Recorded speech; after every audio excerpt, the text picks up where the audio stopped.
So in this segment, I bring you some very good news. So Uber drivers are workers, not self-employed, Supreme Court rules. So what this means is that, Uber workers will be entitled to certain bits of compensation and things like sick pay, and they won't be treated as self-employed. So Uber workers must be treated as workers rather than self-employed, the UK Supreme Court has ruled. The decision could mean thousands of Uber drivers are set to be entitled to minimum wage and holiday pay. The ruling could leave the ride-hailing app facing a hefty compensation bill and wider consequences for the gig economy. Uber said the ruling centered on a small number of drivers, and it had since made changes to its business. In a long-running legal battle, Uber had appealed to the Supreme Court after losing 3 earlier rounds, so Uber was taking L's out the wazoo. Uber is being challenged by its drivers in multiple countries over whether they should be classed as workers or self-employed, because once you're classed as a worker, you have a lot more protections rather than when you're self-employed. We see that with the UFC, with individual contractors, the way UFC fighters are treated and the way they are compensated compared to how employees are compensated. It's very different. And so this is great news. Massive achievement. Former Uber drivers James, apologies for the pronunciations, Farrar and Yassine Aslam, who originally won an employment tribunal against the ride-hailing app giant in 2016, told the BBC they were thrilled and relieved by the ruling. I bet they are. I think it's a massive achievement in a way that we were able to stand up against the giant, Mr. Aslam said. Mr. Aslam, president of the App Drivers and Couriers Union, ADCU. We didn't give up, and we were consistent. No matter what we went through, emotionally or physically or financially, we stood our ground. And I can imagine the legal fees were mounting up for these guys, and they did a phenomenal job. And they're going to be pushing for better rights within the gig economy. Uber appealed against the Employment Tribunal decision, but the Employment Tribunal upheld the ruling in November 2017. So Uber have been fighting this for a long time. The company then took the case to the High Courts, which upheld the ruling again in 2018.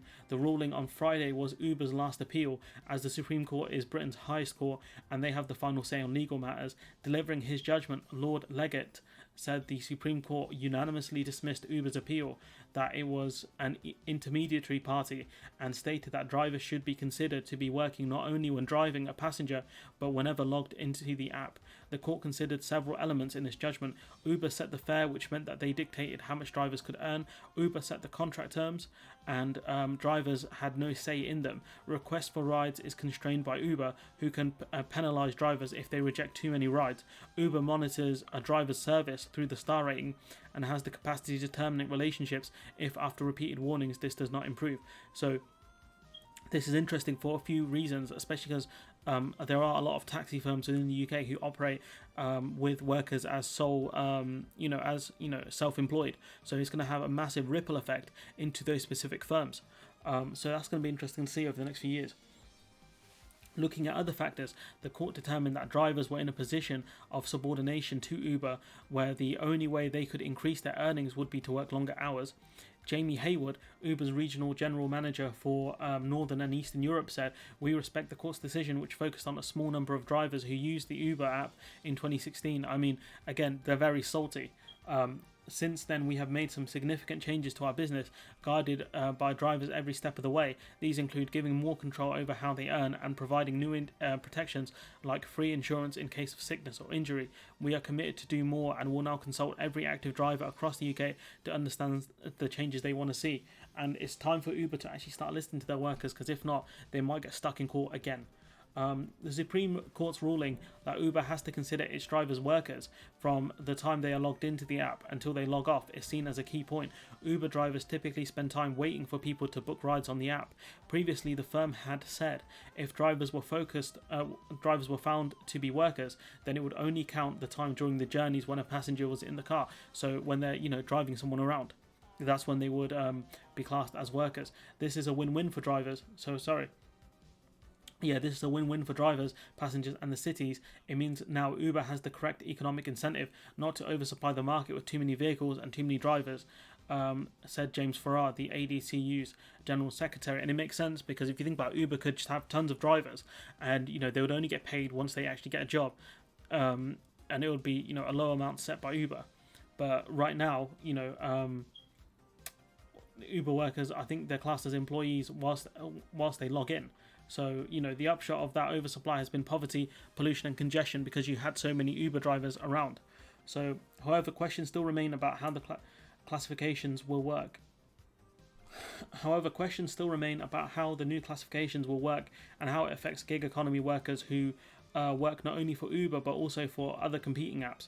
Mr. Aslam, who claimed the Uber's practices forced him to leave the trade as he couldn't make ends meet, is considering becoming a driver for the app again, but he's upset it took so long, and legal stuff does take forever, especially with things like the Conservative Party's cuts to things like courts and legal support, etc.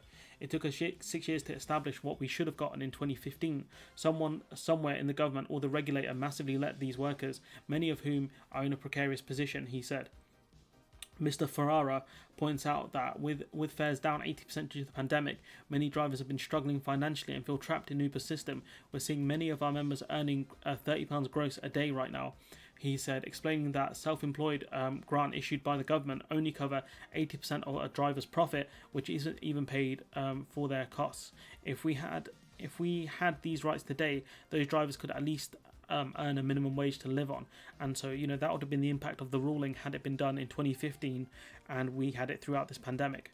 So, impact on Uber. When Uber listed its shares in the US in 2019, its filing with the US Securities and Exchange Commission included a section on risks to its business. The company said in that section, if it had to classify drivers as workers, it would incur significant additional expenses in compensating drivers for things such as minimum wage and overtime. Further, any such reclassification would require us to fundamentally change our business model and consequently have an adverse effect on our business and financial solution, it added. Uber also wrote that in the filing, if Mr. Ferrara and Mr. Aslam were to win their case, HM Revenue and Customs would then classify the firm as a transport provider, and Uber would need to pay VAT on fares, and VAT is at 20%. So that's going to increase the costs a lot. The company has long argued that it is a bookings agent which hires self-employed contractors that provide transport, and obviously, the courts have ruled that's not the case. So just going back to kind of this paragraph here, where I had to pause for a minute and just try and figure out what he's talking about here.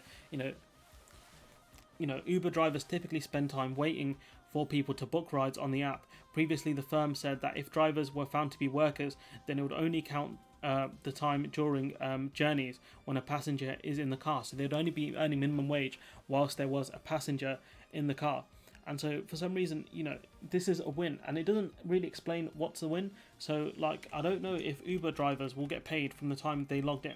That's what that means. So now the Uber drivers will be classed as employees when they're logged into the app by the looks of things. So they should be classed as working whilst they're logged in. So, I had to pause there because the I don't know if it's me being dumb or if the article just misses, the link there, but clearly where has it gone? There it is. Clearly the new rules are that, that Uber drivers are classed as workers, whether they have a passenger in the car or not, so long as they are logged in.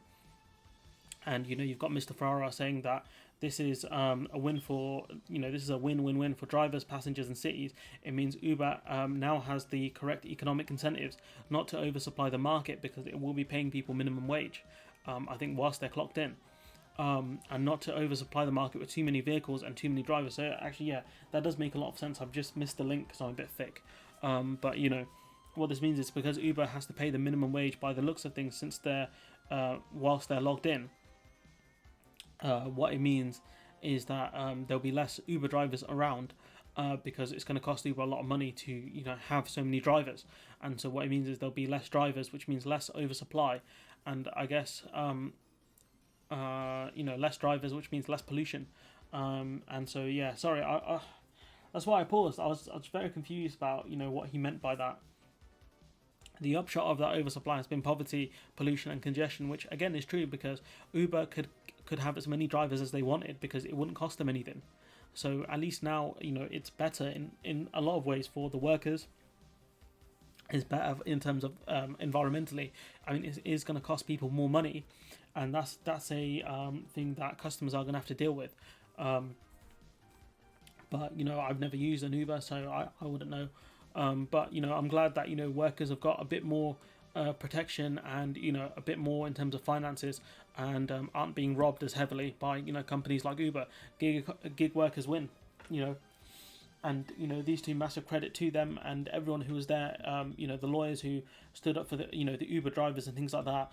Massive credit to their profession, and they got some big wins. Uber was taking consistent L after L after L in the courts and in the tribunals. So this is a huge step for gig workers. Massive credit to them.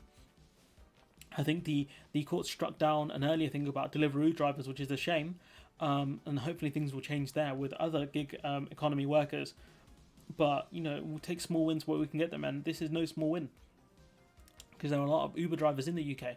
So look, I've rambled on a lot. Let me know what you think in the comments below. Like, comment, share, subscribe, and hopefully I'll see you in the next one.